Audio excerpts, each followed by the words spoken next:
tanırız. Cumhuriyet Halk Partisi'nin adaylıklarla birlikte bir siyaset yaptık. İkisi de belediye başkanlığı yapmıştır. İkisi de belediye başkanlığı adaydır. Şimdi belediye başkanlığı yapanların önce ne yaptığına bakacaksınız. Daha sonra da projelerine bakacaksınız. Biz Sayın Özasekin'in Kayseri'de ne yaptıklarını yani zaten anlatacaktır. Ama bildiğimiz bir şey vardır. Türkiye'de belediyecilikte çığır açmıştır, ekol geliştirmiştir. Ankara'nın 100 binlik planlarını da Sayın Özasekin bakanlığı döneminde yaptırmıştır. Yani Ankara'yı en iyi bilen Mehmet Özasekin'dir. Ben değil. Ben Ankaralıyım ama bu kadar bilmem. Çünkü planı yaptıran, şehir nereye gidecek, sanayi nerede olacak, ticaret nerede olacak, yeşil alan nerede olacak en iyisi o bilmektedir. Bununla birlikte Cumhuriyet Halk Partisi'nin adayı da Beypazarı'nda 2 dönem belediye başkanlığı yapmıştır. Aynı dönemde siyaset yaptık. Beypazarı'nda 500 bin kişi yılda Beypazarı'nı ziyarete gidiyor diye demeçleri görüyoruz, biliyoruz. Bunun arka planı nedir? Arka planı şudur. Sayın Başkan belediye başkanlığı yaparken ben de Milliyetçi Hareket Partisi Ankara İl Başkanıydım. Bize geldi. Dedi ki İbrahim Demir Anavatan Partili Belediye Başkanlığı'nın başlattığı projeyi ben devam edeceğim. Bana para lazım. Nereden lazım? Hükümet vermesi lazım. 57. Cumhuriyet Hükümeti Devlet Bahçeli de Başbakan Yardımcısı. Bize para bul dedi ve ben götürdüm Sayın Genel Başkanımıza Devlet Bahçeli'ye projeyi anlattım. Bize 2 trilyon lira para verdiler o zaman. Yani Beypazarı Belediyesi'ne o günün parasıyla. 200 ev yapılıyordu verilen paraya. Bir ev 10 milyara mal ediyordu. Ankara'nın ne kadar Kültür Bakanlığı'ndaki uzman, mimar mühendis varsa hepsi geçici görevle Beypazarı'na gönderildi. Bir yıl içerisinde Beypazarı oldu. Onun dışında da Beypazarı'nda bir şey yoktur. Daha biz de 2 gün evvel geldik Sayın Bakan'la. Beypazarı budur. Beypazarı'na yapılan bu, başarı bu. Ortaya konan iş bu. Tabii bunun sahibi kimdir? De onu iyi tecessüs etmek lazım. Bunun sahibi bize göre Milliyetçi Hareket Partisi'dir. Niye? Para isteyen il başkanı, parayı veren genel başkanı, mimarları gönderen genel başkanı. Bu işi organize eden belediye başkanı, projeyi geliştiren de Anavatan Partili bir eski belediye başkanı. Şimdi burada bize göre bir zafer hırsızlığı vardır. Başka bir siyasi partinin elde ettiği katma değeri almaya kalkmak Alparslan Türkeş'in tabirine göre zafer hırsızlığıdır. Rahmetliye böyle bir şey teklif edildiğinde bu zafer hırsızlığıdır. Ben bunu istemem demiştim. Siyaset yapıyoruz ama Cumhuriyet Halk Partisi'nin adayını ve Cumhuriyet Halk Partisi'nin Ankara'da yapmak istediği Milliyetçi Hareket Partisi'nin katma değerini ile kendi oylarını artırmaktır. 2 tane aday var. Bu Ankara'yı kime teslim edelim? Bize göre teslim edilmesi gereken aday bu hususta tecrübeli, bilgi birikimi olan, büyükşehir tecrübesi olan, metroyu bilen, altyapıyı, üst yapıyı bilen, statü bilen, yani şehirciliği çok iyi bilen birine vermemiz lazım. Bu da bizim Mehmet Özatekin Bey. Bu hususta daha ehliyetlidir, kabiliyetli, liyakatlidir. Bununla birlikte Yeni Mahalle'de de bir seçim var. Yeni Mahalle'de de 2 tane adayımız var. Bir tanesi Cumhuriyet Halk Partisi'nin adayı, bir tanesi de Veysel Tiryaki, Cumhur İttifakı'nın adayıdır. Veysel Tiryaki'yi biz 15 senedir de takip ediyoruz. Ben de Yeni Mahalle'de oturan bir fert. Veysel Tiryaki bana göre Türkiye'nin en başarılı belediye başkanlarından birisidir. Kendisi burada yok. Yani yaptığı eserler ortada. Biz Hamamönü'de, hamam arkasında, Gülveren'i'de, Çinçin'de biliriz. Talebeliğimiz de orada geçti. Bugün oralar bir cazibe merkezi haline geldi. Metruk yerleri cazibe merkezi haline getirme kabiliyeti olan bir belediye başkanına da Yeni Mahalle teslim edilir. Yeni Mahalle çok katma değerler getireceğine inanıyorum. Ben sözleri çok fazla uzatmıyorum. Milliyetçi Hareket Partisi'nin Yeni Mahalle'de belediye başkan adayı Veysel Tiryaki'dir. Büyükşehir'de Cumhur İttifakımızın AK Partili belediye başkan adayı Mehmet Özasekin'e sizden destek, dua ve oy istiyorum. Bununla birlikte yine önümüzdeki seçimlerde Yeni Mahalle belediye başkan adayı, Cumhur İttifakımızın belediye başkan adayı AK Partili Veysel Tiryaki'ye desteklerinizi, oylarınızı ve dualarınızı istiyorum. Allah'ın rahmeti, selamı, lütfu, keremi, ihsanı hepimizin üzerine olsun. Allah'a emanet olun. Hayırlı akşamlar. Milliyetçi Hareket Partisi Genel Başkan Yardımcısı Sayın Yaşar Yıldırım Beyefendi'ye konuşmalarından dolayı teşekkürlerimizi sunuyoruz. Kendilerini de saygıyla uğurluyoruz.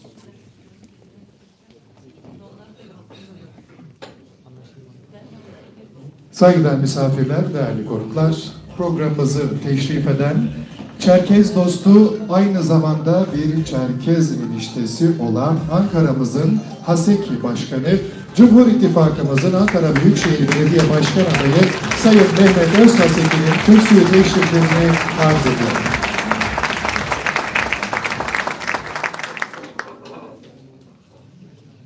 Çok değerli milletvekillerim, Çerkez kardeşlerim, hanımefendiler, beyefendiler, ben de hepinizi saygıyla selamlıyorum. Bugün burada bizleri misafir ediyorsunuz. Akşam vakti işlerinizi, evinizi bırakıp buraya kadar geldiniz. Bu ince, nezaketli davranışınızdan dolayı da çok teşekkür ediyorum, saygılarımı sunuyorum. Hoş geldiniz, sefalar getirdiniz. Değerli kardeşlerim, herkes kendi kaderini yaşarmış. Cenab-ı Hak da beni doğru, Anadolu'nun ortasında bir Türkmen ailesinden dünyaya getirmiş ama kaderimi de Çerkezlerle yazmış. Ama kaderimi de Çerkezlerle yazmış. Hiç şikayetçi değilim. Allah sizlerden razı olsun. Hakikaten ne kadar Çerkez kardeşim olduysa, arkadaşım olduysa, dostum olduysa hiçbirinden kalleşlik görmedim. Siyaset zor bir iştir. İnsanlar zaten bu siyaset arenasında envai çeşit kötülüğe de alışkındır. Çalım yemeye alışkındır. Çok arka dönülmez, garip bir şeydir bu siyaset. Ama elhamdülillah hiçbir Çerkez arkadaşımdan, dostumdan şimdiye kadar bir kalleşlik görmedim. Şahsi kanaatim buradasınız diye söylemiyorum. Her yerde söylüyorum. Yiğit insanlar Çerkezler. Allah bu ülkede huzurla sonuna kadar yaşamayı nasip etsin inşallah. Allah birbirimizden ayırmasın. Bir tarihte ev kiraladım. Eve yerleştim. Sonra dikkat ettim. Baktım ki evin içerisinde herkes, yani benden başka, hanım da Çerkez olduğu için zaten fark etmiyor. Herkes Çerkezmiş evin içerisinde. Ali amcamın oğlu da burada zaten Muhammed'de. Ama insanlık, dostluk, komşuluk orada gördük. Çocuğum gece ağlıyorsa kesin Nimet teyze götürüyordu, o bakıyordu. Allah razı olsun. Öyle bir dostluğu yaşadığımız için de ben mutluyum gerçekten. Sonrasında da belediyeye geldiğimde Kabartay Balkar Cumhuriyeti ile bir kardeş dostluk ilişkisi kurulmuştu. Benden önce kurulmuş ama biraz soğumuş, gidilip gelinmiyor. Ben atlayıp gittim, tanıştım orada. Cumhurbaşkanı'nı davet ettim Kayseri'ye. Sağ olsun geldi o da. Ekibiyle de geldi. Sonra herhalde tam 4 kez gittim. Sevdiğim için gittim. Her gidişimde keyifle gittik geldik. Gıyas Bey de biliyor zaten. Hatta bazı arkadaşlarımızı götürdük, orada akrabalarını bulduk. Dostları orada bir araya getirdik. Muhabbette gittik geldik. Kayseri'nin Malatya tarafına çıkış bir geniş caddesi var. Adında Nalçık Caddesi koyduk oranın. Bravo, Ve bravo.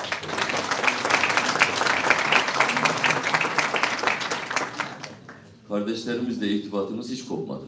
Her sene mutlaka bildiğiniz geleneksel festivalleri yaptık. Onların en ufacık bir ihtiyacı olduğunda beni farklı görmediler. Gece demediler, gündüz demediler, aradılar. Ama bir gün olsun yüzümü ekşitmedim, severek, gönüllüce de hizmet ettim. Herhalde burada da epeyce uzun yaylalı hemşerimiz var gibi geliyor. Bazılarını tanıyoruz zaten.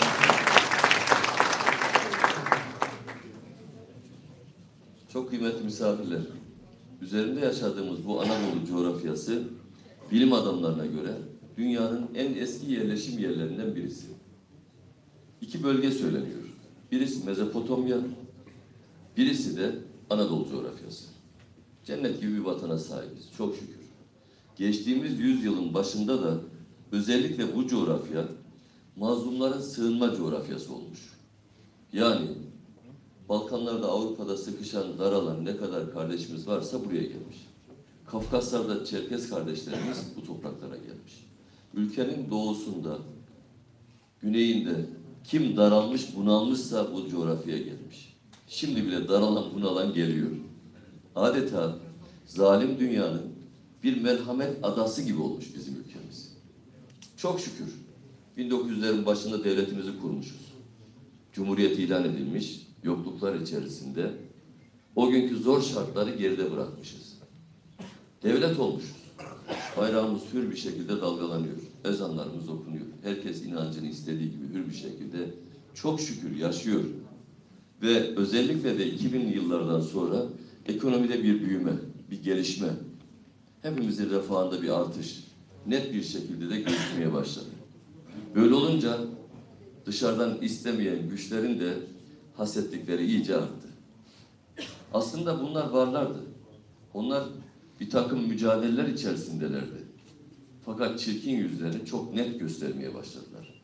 Hele hele geçtiğimiz 3-4 yıl içerisinde nacizane bu kardeşinizin de bakanlık görevinden dolayı devlette bulunduğumuz üst kademelerde çok çıplak bir gözle bu çirkinlikleri görme imkanımız oldu. 17-18 yaşlarında Ankara'ya geldim. Hacettepe Üniversitesi'ne kayıt yaptırdım. Merkez Amfi'nin duvarında gördüğüm slogan şuydu: Bıcı azadi, Kürdara azadi.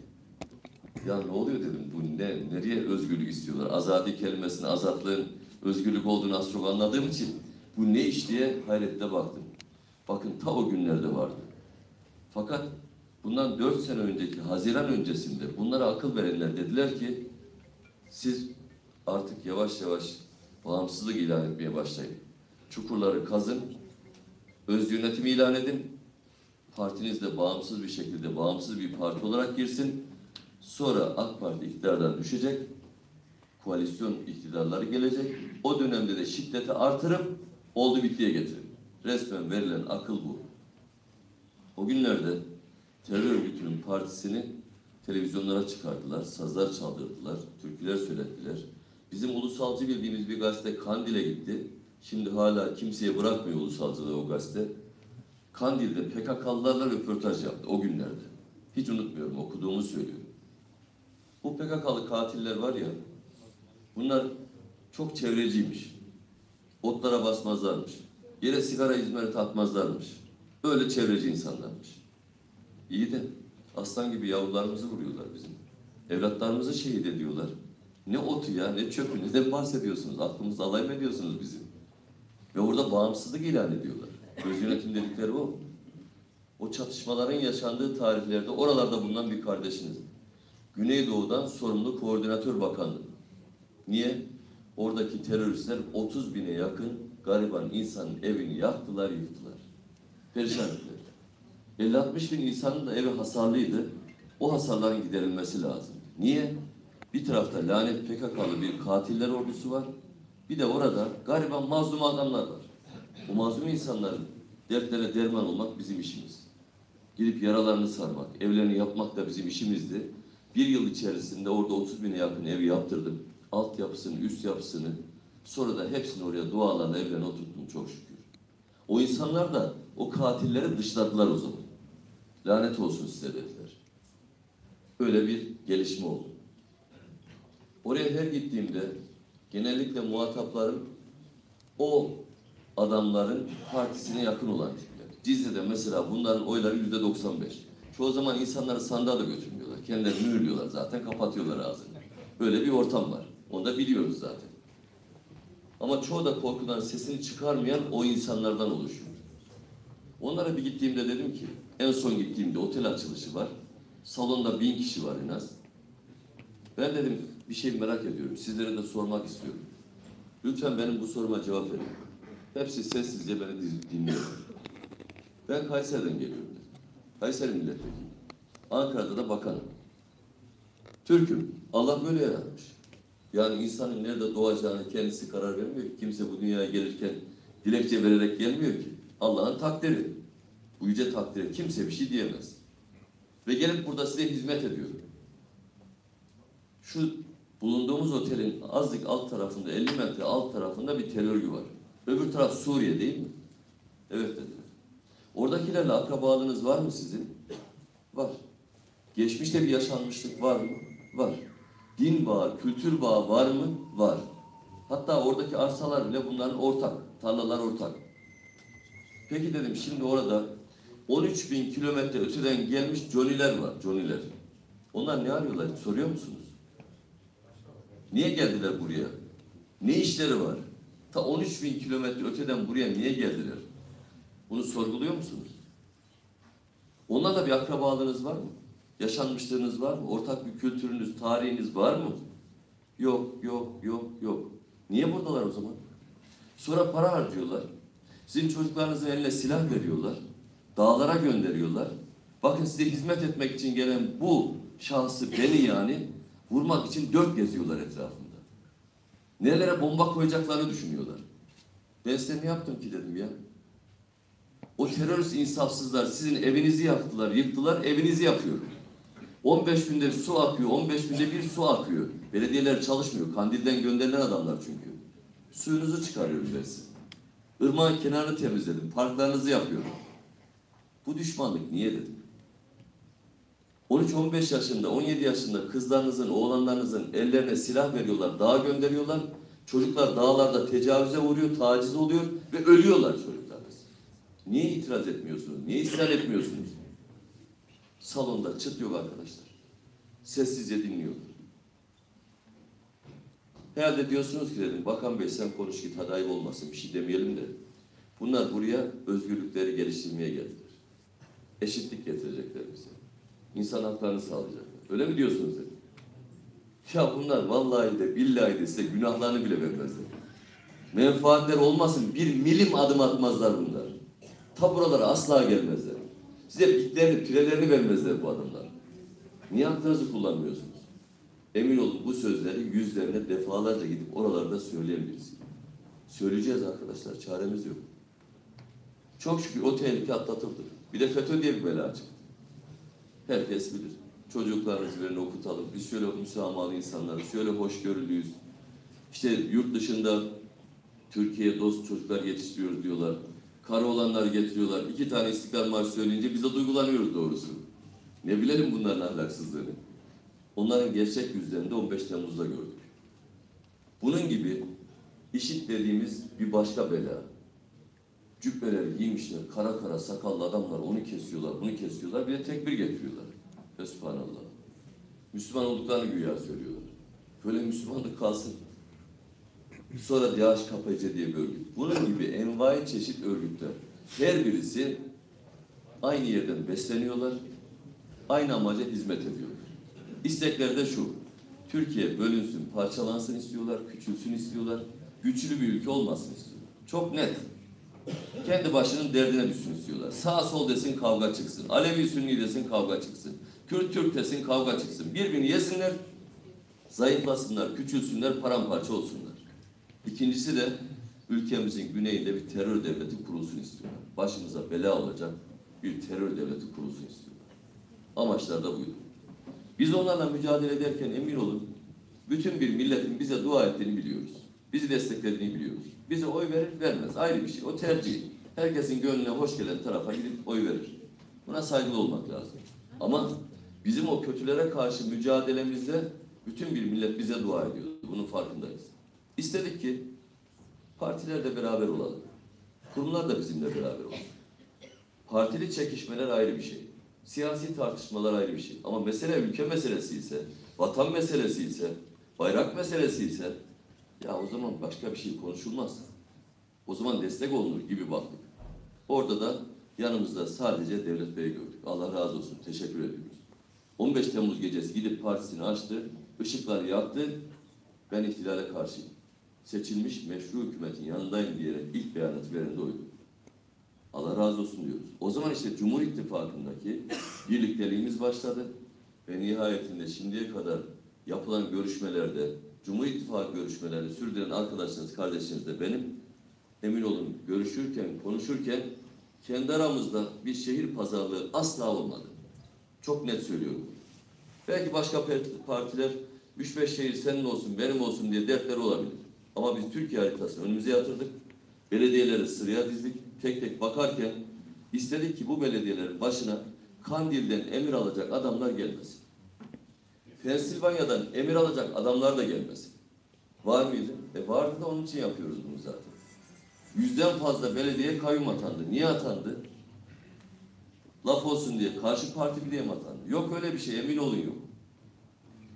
Bakın çoğunun ben bütçelerini inceledim bunların. Neredeyse personel giderleri oraya giden bütçenin tamamı.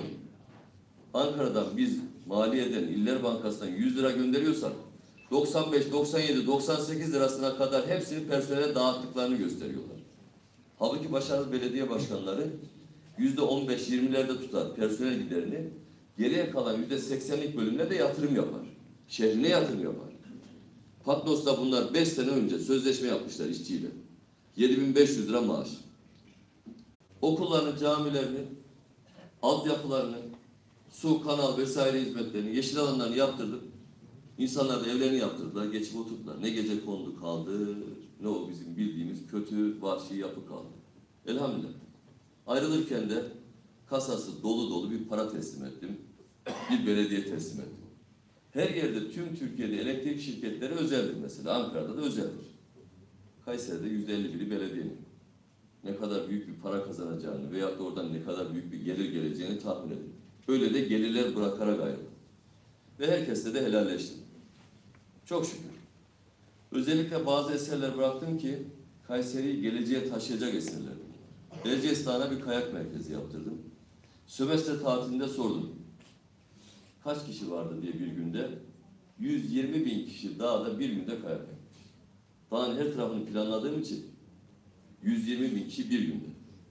Ortalama şimdi 70-80.000 kişi dağda kayak yapıyor. Her gün. Onun bir şehre getirisini bir düşünün. Oteller lebalet dolu. Lokantalar, restoranlar dolu. Alışveriş merkezleri, o hediyelik eşyalar, sucuk pastırma, mantı satan yerler hepsi tamamıyla tıkır tıkır işliyor. O şehre müthiş bir getiri. UEFA standartlarında ilk stadyumu yaptırdım 33.000 kişilik. Kızdırmağın üzerine tarihinde ilk defa kaç bin yıldır akar bilmem Kızılırmak bir baraj yaptı. Şehrin 1/3 elektriğini oradan elde ediyoruz. Ama bunları yaptırırken de devletin cebinden para çıkmadan ve borçlandırmadan. Baraj için cebimizden para çıkmadı. Stadyum için para çıkmadı. Terminal yaptırdım, para çıkmadı.